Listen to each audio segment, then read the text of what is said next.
You know that person, the one who walks into a room and the temperature seems to drop 5 degrees. They're not rude, not exactly. They're just still. They observe.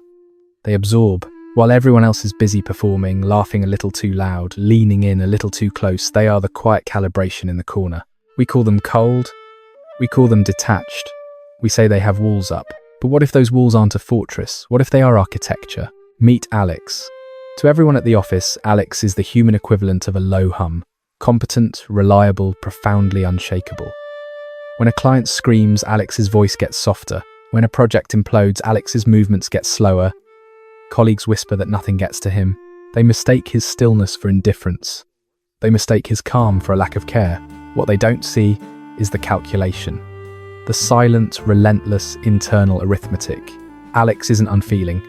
He is fluent in feeling. He reads the micro-tremors in a manager's jawline, the subtle shift in a colleague's posture that signals resentment, the faint strain in a voice pretending to be okay.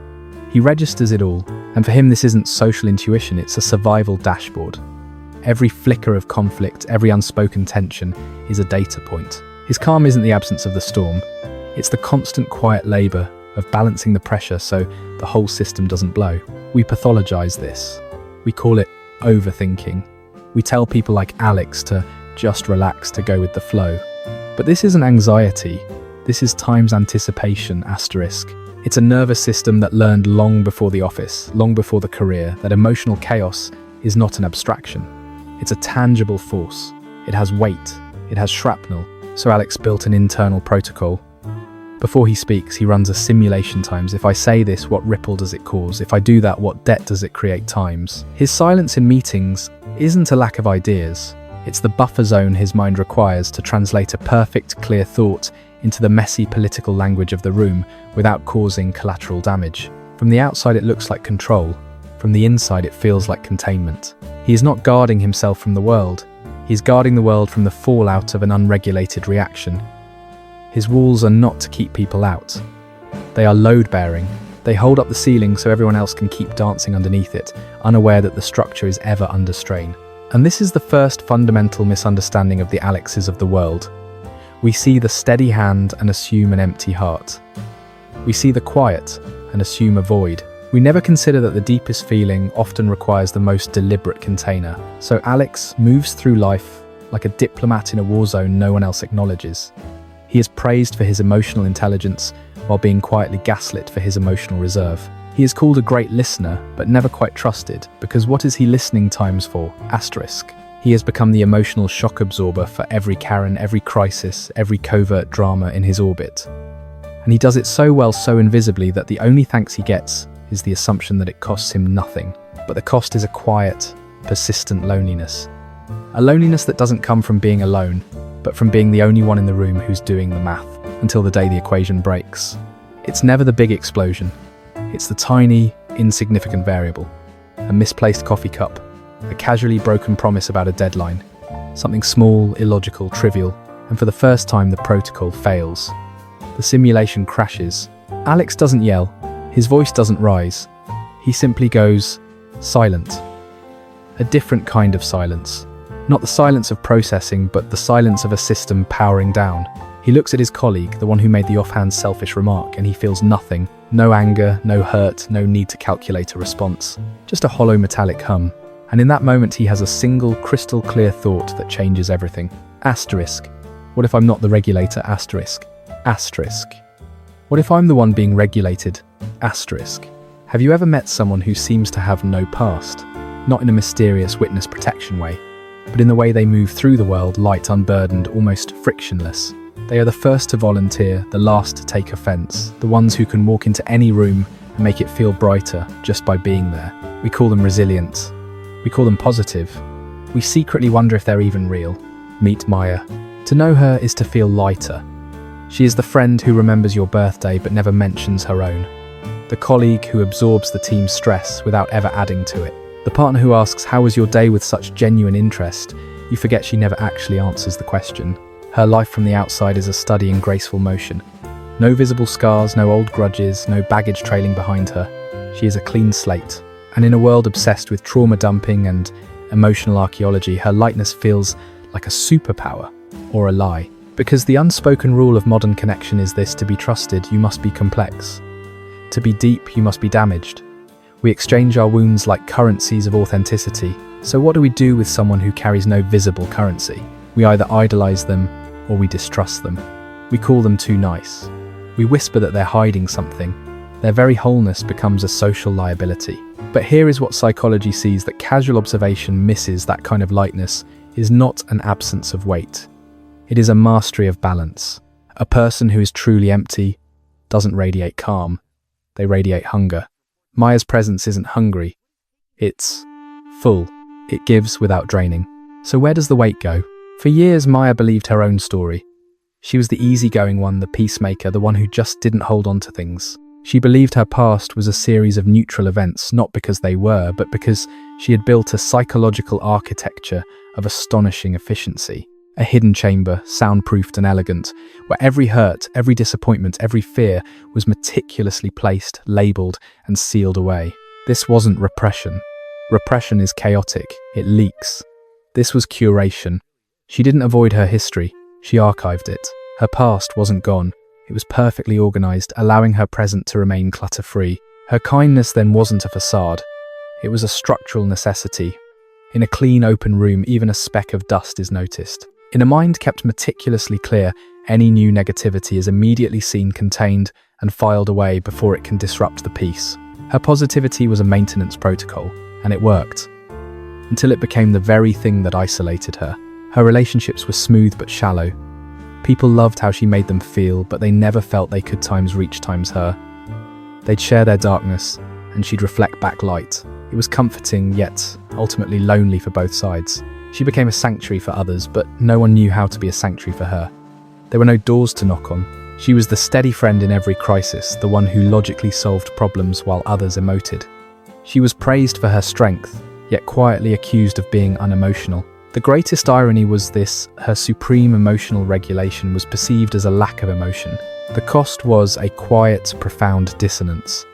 She felt most connected to people when she was helping them, yet most alone when the help was done. Her loneliness didn't come from being by herself, but from being the only one in the exchange who wasn't allowed a breakdown. Until the system encountered a file it couldn't catalogue. It wasn't a tragedy, it was a triviality. A Tuesday, a friend, one she'd counselled through a divorce, forgot a simple lunch date. Not out of malice, just flakiness. "So sorry," the text read. "Totally slipped my mind, rain check." A small, illogical spark fell onto the pristine floor of Maya's mind. And for the first time, the protocol failed. The archive wouldn't open. The feeling, this tiny, sharp pinprick of neglect, had nowhere to go. It just sat there buzzing. Maya didn't get angry. She didn't cry. She just stopped. She looked at her phone, and the familiar algorithm of understanding: times they're busy, it's fine, it doesn't matter, times didn't run. Instead, a single silent sentence formed clear as ice. Asterisk. What if I'm not the sanctuary? Asterisk. Asterisk. What if I'm the one who's been locked inside it? Asterisk. The plot twist was not in her past, but in her present. The hidden chamber wasn't built to protect her from her own history. It was built to protect everyone else from its fallout. She had been the emotional regulator for her world since childhood, not because she had no feelings, but because hers were too large, too intense, too consuming. She hadn't archived her pain to be light. She had learned to archive it to be loved, to be manageable, to not be too much. Her lightness was a dance performed on the lid of a well, and she had danced so well for so long she'd forgotten what was underneath. That forgotten lunch wasn't a trigger, it was a key. It didn't open the archive. It made her realize she was living in it. The perfect curator was also the primary exhibit. The healing didn't begin with an explosion, but with a whisper. A decision not to dismantle the archive, but to finally visit it. To sit with the files not as a curator, but as a witness. To feel the old weights not as threats to her stability, but as evidence of her capacity to feel. She began cautiously to introduce small fragments of her own complexity into her relationships. A hesitant, "that hurt my feelings." A vulnerable, "I'm not okay today." She braced for the collapse, for people to flee from the weight she revealed. But a strange thing happened. The people who mattered leaned in. They didn't see a mess. They saw a door finally opening. They didn't want her lightness instead of her depth. They wanted her lightness, times informed, times by her depth. The very vulnerability she thought would disqualify her became the grounds for true connection. So if you recognize yourself in Maya, if you are the steady one, the positive force, the person who seems to have no past, consider this. Your lightness may be real, but it may also be a feat of engineering, and the deepest connection isn't found in protecting others from your history, but in inviting them to stand beside you while you finally face it. You are not a clean slate, you are a library. And it's only when you stop being just the librarian that anyone can truly read the story. Part 3. The Unseen Architect. The silence after the collapse wasn't empty, it was full. It was the hum of a machine that had finally mercifully powered down. For Maya, the fallout wasn't a disaster, it was a system reboot.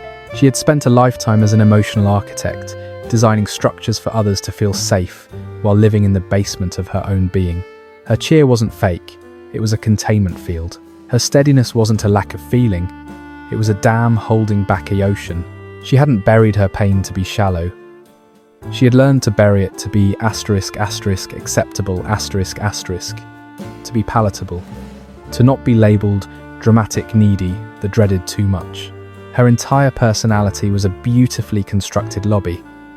And she had been the receptionist for so long, she'd forgotten she owned the whole building. That forgotten lunch wasn't a mistake. It was a blueprint. It didn't reveal a flaw in the design. It revealed she was the foundation cracked and bearing a weight she was never meant to carry alone. The perfect host was also the permanent guest. The change didn't start with a grand declaration, but with a quiet audit. A decision not to demolish the structure, but to finally turn on the lights in the rooms she'd sealed shut. To walk through the archives of her own anger, her grief, her quiet disappointments, not as a janitor tidying up, but as a tenant finally coming home. To touch the old, dusty furniture of her needs and recognize it wasn't broken, it was just unused. She began tentatively to reintroduce small, unvarnished pieces of her reality into her conversations. A firm, no, that doesn't work for me. A simple, I need some space. She waited for the rejection, for the contracts of her relationships to be torn up, now that she was no longer providing unlimited emotional utilities. But a profound shift occurred. The right people didn't flinch. They nodded. They saw not a problem to be solved, but a person finally becoming legible. They didn't love her for the buffer she provided. They began to love her for the frontier she revealed. The very boundaries she thought would isolate her became the architecture of authentic intimacy. So if you see yourself in this, if you are the reliable one, the emotional airbag, the person whose past seems politely irrelevant, understand this. Your strength may be genuine, but it is also a sophisticated defense. And the most durable bonds are not forged by absorbing shocks for others, but by letting them hear the genuine sound of your own footsteps. You are not a neutral space for others to inhabit. You are a landscape complete with weather. And it's only when you stop being just the tour guide that anyone can truly experience the terrain. The change didn't start with a grand declaration. It started with a single quiet question she found herself asking in the middle of a Tuesday Times. What do I actually want to do right now, asterisk? Not what time should times be done. Not what would keep the peace. Not what would optimize someone else's comfort. The question itself felt illicit, a glitch in the software of her own personality. For so long, she'd been the architect of other people's ease, the silent engineer of seamless interactions. She'd forgotten she owned the whole building. That forgotten lunch wasn't a mistake. It was a blueprint. It didn't reveal a flaw in the design. It revealed she was the foundation cracked and bearing a weight she was never meant to carry alone. The perfect host was also the permanent guest, living in the furnished rooms of other people's expectations, while her own spaces gathered dust behind locked doors. The audit was internal, and it was brutal in its simplicity. She began to notice the tiny evacuations of self that happened every day. The laugh she modulated to sound more agreeable, the opinion she sanded down to a harmless nub, the hunger she ignored because naming it would be an inconvenience. She had mistaken this constant self-editing for maturity. Psychology has another name for it: chronic self-abandonment. It's the quiet daily practice of leaving parts of yourself behind so others won't have to step over them. She realized her reliability wasn't just a trait. It was a cage she'd built from the inside, believing it was a sanctuary for everyone else. Her past wasn't politely irrelevant. It was a country she had declared off limits, even to herself. The emotional airbag wasn't just protecting others from impact. It was preventing her from ever feeling the genuine texture of the road. So she began the slow, terrifying work of rehabilitation. Not a demolition, but a homecoming. She started to turn on the lights in the sealed rooms, to walk through the archives of her own quiet anger, her unspoken grief, her shelved desires. She wasn't a janitor tidying up a mess. She was a tenant finally returning to a property she owned, touching the old furniture of her needs and recognizing it wasn't broken. It was just unused, waiting for her to claim it. She introduced small, unvarnished pieces of her reality into the world. A firm, no, that doesn't work for me. A simple, I need to be alone with this. She braced for the rejection, for the social contracts to dissolve, now that she was no longer providing unlimited emotional utilities free of charge. But here was the plot twist, the quiet revolution she never saw coming. The right people didn't flinch. They leaned in. They didn't see a problem to be managed. They saw a person finally becoming legible. Her boundaries, which she feared were walls, turned out to be gates. They didn't love her for the buffer zone she provided. They began to love her for the authentic, sometimes messy frontier she revealed. The vulnerability she thought would isolate her became the very architecture of a new, more durable intimacy. The strength she had worn like armor was real, but it was also a sophisticated defense mechanism. And the most profound bonds are not forged by one person silently absorbing all the shocks, but by letting others hear the genuine, unmuffled sound of your own footsteps. By letting them see you stumble and choosing not to hide it. You are not a neutral, temperature-controlled space for others to inhabit. You are a full landscape, complete with unpredictable weather, dark forests and quiet sunlit clearings. And it's only when you stop being just the tour guide, when you step into the frame and say, "Times, this is me, this is the terrain times," that anyone can truly meet you there. So she began the slow, deliberate work of reclamation. Not a revolution, but a return. She started to listen to the quiet hum of her own preferences, the ones she'd labelled selfish. To feel the weight of her own exhaustion, not as a failure of endurance, but as a boundary her body had drawn for her. She wasn't fixing a flaw. She was deciphering a map, a nervous system's blueprint for survival she had been taught to ignore. She began to insert small, unnegotiable pauses into the script of her day. A silent 10 minutes, with a coffee staring out a window with her phone face down. Let me think about that, offered not as a stall tactic, but as a legitimate state of being. She prepared for the backlash for the relationships built on her constant availability to fracture under the new unfamiliar weight of her presence. But here was the plot twist, the psychological inversion she never anticipated. The people who mattered didn't leave. They recalibrated. They didn't see a door slamming shut. They saw a person finally stepping into the frame. Her needs, which she feared were demands, functioned as invitations, clear, honest coordinates in the emotional fog. They hadn't loved her for her seamless compliance. They began to connect with her for her textured, authentic friction. The space she took up didn't push them away. It gave them something real to hold on to. The adaptability she had worn as a second skin was a genuine skill, but it was also a brilliant form of camouflage. And the deepest connections aren't built on one person's ability to become a reflection for everyone else, but on the courage to cast your own distinct shadow. To let your shape be seen even when it doesn't perfectly fit the space provided. You are not a mirror designed to reflect back only what others need to see. You are a source of light with your own spectrum, your own intensity, and your own natural rhythm of dimming and brightening. And it's only when you stop trying to illuminate everyone else's path, when you dare to shine for the simple, quiet fact of your own existence, that anyone can truly find their way to you.